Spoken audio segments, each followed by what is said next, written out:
গতকাল সিলেট আন্তর্জাতিক বিমানবন্দর থেকে একজন উমরা করতে যাওয়া একজন হাজিকে তার লেবাস সহ র্যাব গ্রেপ্তার করেছে। তো তার পরিচয়টা জানা গিয়েছে, সে হলো আমরা যাকে জানতাম যে ইয়াবা সম্রাট নামে পরিচিত সেই আব্দুর রহমান বদি। ওনার কেশিয়াস ছিলেন হচ্ছে আমাদের এই গতকাল গ্রেপ্তারকৃত এই ব্যক্তিটি। তো ওনার যে লেবাস টেবাস দেখলাম আমরা ভিডিওতে, মানে কি আর বলা যায়, যে এমন পোশাক পরেছে যারা হজ করতে যায় হাজিরা, তারা তো এই ধরনের পোশাক পরেই মূলত যায়, একদম সাদা হয়ে সমস্ত কিছু মানে একদম সৎ হয়ে পাপ মোচন করে সব কিছু একদম সাদা করে তারা হজের উদ্দেশ্যে যাওয়ার চেষ্টা করে। তো এই সময় র্যাব এসে তাকে গ্রেপ্তার করে নিয়ে গিয়েছে। আসলে এই ধরনের লেবাসদারি যে মানুষগুলো যারা বাংলাদেশ থেকে বিভিন্ন সময়ে যারা হজ করতে গিয়েছে, বা এই তালিকাটা কিন্তু অনেক দীর্ঘ। একজন মানুষ যখন হজ করে আসে তার নামের আগে আমরা আলহাজ দেখতে পাই।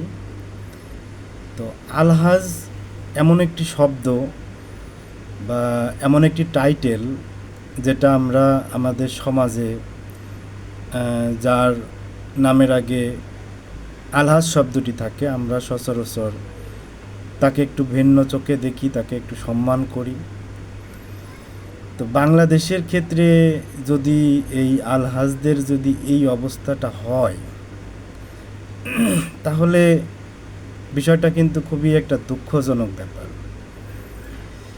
এখন সমস্ত আলহাজ তো আর খারাপ নয়, যারা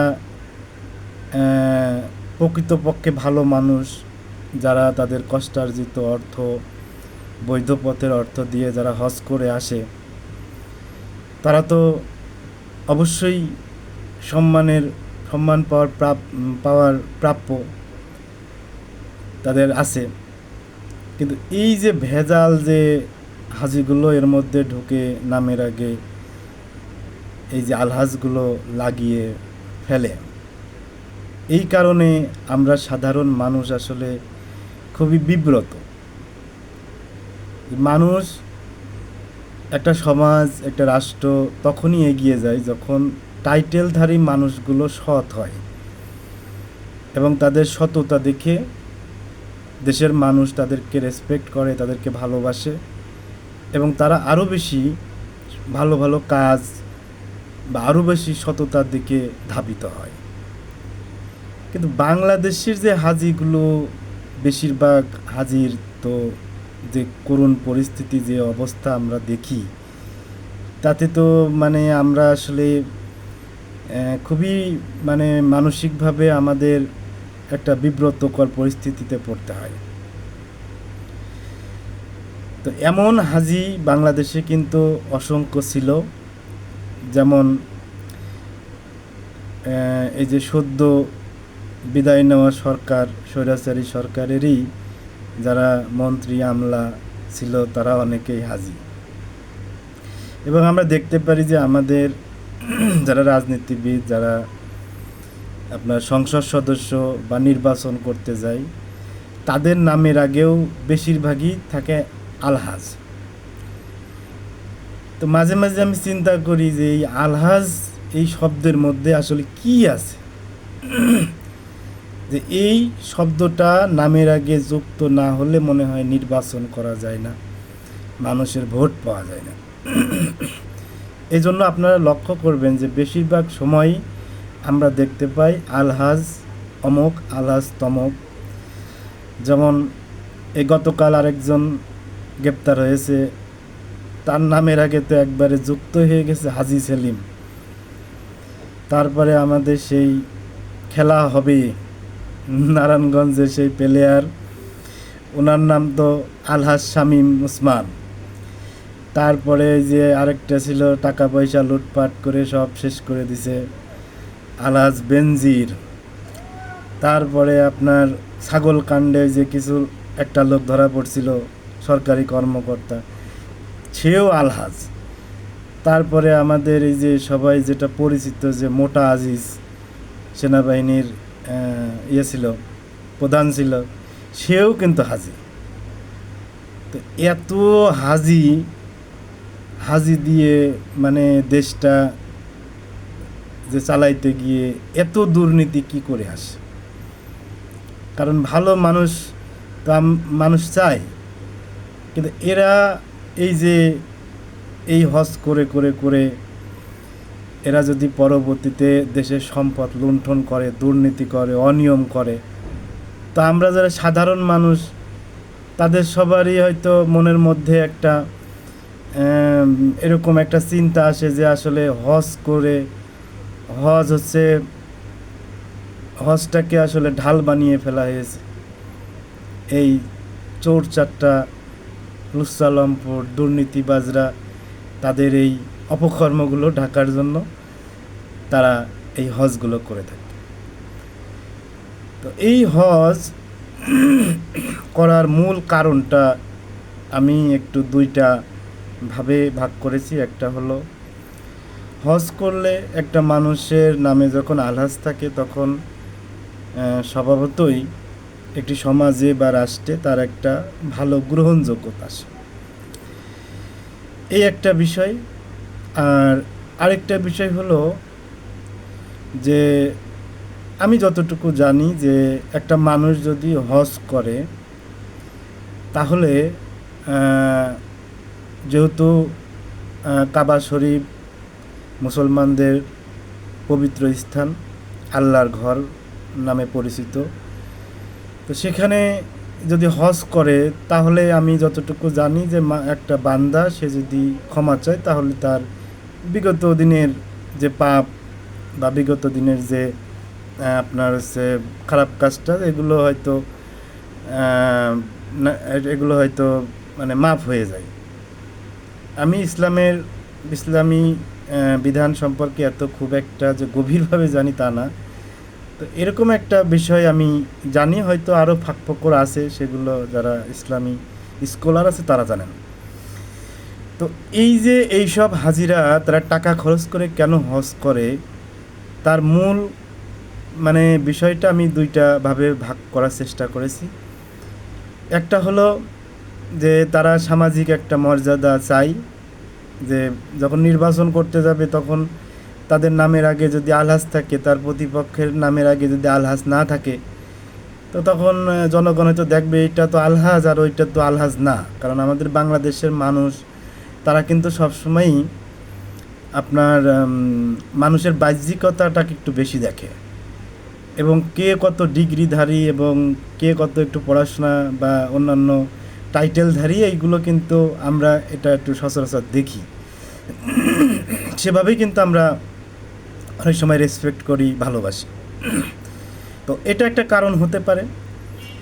আর আরেকটি যে কারণ, যেহেতু এইসব মানুষ তারা হচ্ছে অনেক বেশি অপরাধ করে, অনেক বেশি অপরাধ কর্মকাণ্ডের সাথে যুক্ত থাকে, যে কারণে তারা নিজেরাও হয়তো বিশ্বাস করে যে তারা যদি একটা হজ করতে পারে বা হজে যায় তাহলে তাদের বিগত দিনের যে পাপ ছিল সেই পাপগুলো মোচন হয়ে যাবে, আবার নতুন করে তারা আসবে, আবার কিছু পাপ করলো, আবার কিছুদিন পরে দেখা যাচ্ছে হজে গেল যে ওই পাপগুলো আবার মোচন হয়ে গেল। তো এইভাবে মনে হয় ওদের নিজস্ব যে একটা মানে সবারই তো নিজস্ব একটা মানে বুদ্ধি বিবেচনা থাকে যে আমি কিভাবে আমার নিজেকে আমি শুদ্ধ করতে পারি। তো আমার মনে হয় ওরা এই ধরনের একটা চিন্তাভাবনা থেকেও এই হজগুলো করতে পারে, যে এতদিন পাপ করছি, হজটা করে আসলে পাপগুলো মোচন হয়ে গেল, আবার যখন টাকা পয়সা আবার কিছু লুটপাট করলাম তারপরে আবার হজে গেলাম, তখন ওই পাপগুলো আবার মোচন হয়ে গেল। তো এইভাবে বারবার হজ করে করে বিগত দিনের পাপগুলো হয়তো মোচন করবে, এরকম একটা চিন্তাধারাও থাকে। তো দেখুন, যত কথাই বলি, আবার আমাদের ওই যে একটা দরবেশ বাবা, ওনার কথা তো আর নাই বলি। উনি তো সব দিক থেকেই আসলে বাংলাদেশের, আমি বলবো যে ওনাকে আমি ভিলেন বলতে চাই না। ওনাকে আসলে কোনো কিছুতে আর মানে বিশেষিত করার কোনো সুযোগ নাই। উনি মানে যা যা আমাদেরকে দেখিয়েছে, কোথাও হয়তো আমি বেশিরভাগ ক্ষেত্রেই একটু হাস্যকর পরিস্থিতিই দেখেছি, যে উনি বিশাল বড় বড় দাড়ি রাখতেন, তারপরে যখন ধরা পড়ার একটা সম্ভাবনা হলো, দাড়িগুলো কেটে আবার মানে ভিন্ন রকম বেশ ধরলেন।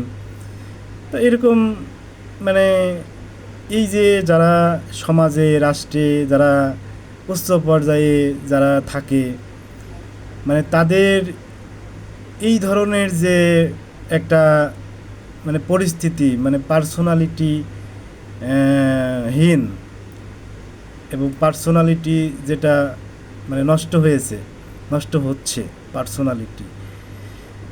তো এইরকম পরিস্থিতির মধ্য দিয়ে যদি আমাদের দেশ চলে, তাহলে আমরা আসলে কোনোভাবেই, আমরা যতই সংস্কার করি, যাই করি, আসলে এটা দ্বারা কোনো ফল হবে কিনা আমি ব্যক্তিগতভাবে মনে করি না। রাষ্ট্র কি? রাষ্ট্র তো একটা জড় পদার্থ, মানে একটা বিষয়, আর এটা পরিচালনা করে মানুষ। তো মানুষ যদি সৎ না হয়, তো রাষ্ট্র সংস্কার করে আপনি কি করবেন? কিছুই হবে না। কঠোর আইন প্রয়োগ করবেন, এর আগেও করেছিল ফখরুদ্দিন, তারপরে আরও অনেকবার এরশাদ সাহেবও কিন্তু বেশ মোটামুটি ভালো একটা কঠোর আইন প্রয়োগ করেছিল। জেনারেল জিয়া, প্রেসিডেন্ট জিয়াউর রহমান, তিনিও মোটামুটি চেয়েছিলেন। শেখ মুজিবুর রহমান তো কঠোর আইন প্রয়োগ করতে যেয়ে লাস্টে বাকশালের দিকেই চলে গেলেন। তা আলটিমেটলি ফল কি হলো? কিছুই হলো না। তো মূল কথা হলো সামাজিক বিপ্লব।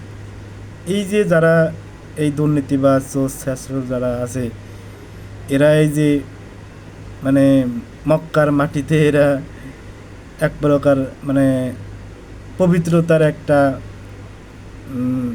মানে একটা পবিত্রতার একটা সিস্টেম বানিয়ে নিয়েছে। হ্যাঁ, এই পরিস্থিতিকে যদি চেঞ্জ না হয়, তাহলে আসলে কোনোভাবেই আমাদের কোনো কিছু হবে না। তো এটা চেঞ্জ হতে হলে আমাদের মূলত এই টাইটেলের দিকে তাকানো যাবে না, যে অমুকের নামে এই টাইটেল আছে, ওই টাইটেল আছে, এই টাইটেল থেকে বের হয়ে আসতে হবে। আমাদের তরুণ সমাজ, আমি মনে করি তাদের তো কোনো টাইটেল নাই, তারা তরুণ সাধারণ ছাত্র শিক্ষার্থী, তাদের কোনো টাইটেল নাই। তারা চায় সত্য আর মিথ্যা, এই হলো দুইটা বিভেদ। সত্যকে তারা সাপোর্ট করে, মিথ্যাকে তারা দূরে ঠেলে দেয়। এত বেশি মানে জটিল কঠিন চিন্তা ভাবনার মধ্যে তারা যায় না। তো এই টাইটেলের বাংলাদেশ, এই আলহাজের বাংলাদেশ, এই আলহাজ, তারপরে এই যে আপনার হলো লেবাস ধরা, তারপরে এই যে আপনার ছদ্মবেশ ধরে, এইগুলো থেকে যদি আমরা সামাজিকভাবে, আমরা সাধারণ মানুষ যদি তাদেরকে বয়কট করতে পারি, তাদেরকে সামাজিকভাবে তাদেরকে একটা একটা বাজে একটা জায়গায় নিয়ে যেতে পারি, তাহলে আমি মনে করি আমাদের এই কঠিন পরিস্থিতি থেকে, বা আমরা যে রাষ্ট্রের যে একটা মানে সুন্দর রাষ্ট্র আমরা কল্পনা করি, ঠিক তখনই সেই রাষ্ট্রটা গঠন করার সম্ভব হবে, এটা আমার মনে হয়। তবে এই টাইটেলধারী বাংলাদেশ যদি থাকে, যেমন নামের আগে এইসব বিভিন্ন ধরনের বিশেষণ ব্যবহার করা, এইগুলো যদি বজায় থাকে, তাহলে আসলে কিছুই হবে না। কারণ আমরা জানি, ইংলিশে একটা প্রবাদ আছে, all that glitters is not gold. অর্থাৎ চকচক করলেই সোনা হয় না। আমরা এটা সবাই জানি, এটা আমরা সবাই মানিও, কিন্তু তবুও আমরা সবাই সেই চকচক করলে সোনা হয় না এই প্রবাদের উপরে বাস্তব জীবনটা আমরা চালাইতে পারি না। যেখানেই আমরা চকচক দেখি সেখানেই আমরা আমাদের সাপোর্ট, আমাদের সমর্থন এটা আমরা সেখানে দিয়ে থাকি। তা আমি মনে করি আমাদের সময় এসেছে আমাদের নাগরিকদের যার যার জায়গা থেকে এই যে চকচক করলে আমরা তাকে সোনা ভেবে নামের আগে আলহাজ বসালে তাকে মসজিদের সভাপতি বানিয়ে আমরা তাকে মানে সম্মানিত করব এবং ওই তাফসির মাহফিলের সভাপতি বানাবো এবং অন্যান্য যেসব সামাজিক বিচার আচার আছে সেখানে তাকে আমরা বসিয়ে, এটা তো আমাদেরই দোষ। আগে তো তাকে দেখতে হবে যে সে অ্যাকচুয়ালি লোকটা ভালো কিনা, এবং ভালো হলে তাকে সাপোর্ট করতে হবে, ভালো না হলে তাকে বয়কট করতে হবে। এটাই হলো সামাজিক যে একটা বিপ্লব। এইটা যদি হয় তাহলেই আমি মনে করি এই যে এত সংস্কার, এত নিয়ম কানুন, এত শাস্তি, এত কিছু, এগুলো দিয়ে আসলে আলটিমেটলি কিছুই হবে না। মূল কথা হলো মানুষকে ভালো হতে হবে এবং সামাজিক সচেতনতা, নাগরিকদের সচেতন হতে হবে এবং নাগরিকদের মধ্যে একটা ঐক্য প্রতিষ্ঠা করার যে সিস্টেম, এই সিস্টেমটাই চালু করতে হবে। তাছাড়া আপনি কখনোই সুশাসনও প্রতিষ্ঠা করতে পারবেন না এবং ঠিকই এইসব মানে ফেক ব্যক্তিরা তারা নামের আগে আলহাজ বসাবে, হজ করবে, পাপ মোচন করবে, আর দেশে এসে তারা তাদের অবৈধ কর্মকাণ্ড পরিচালনা করবে। আমি এটা মনে করি।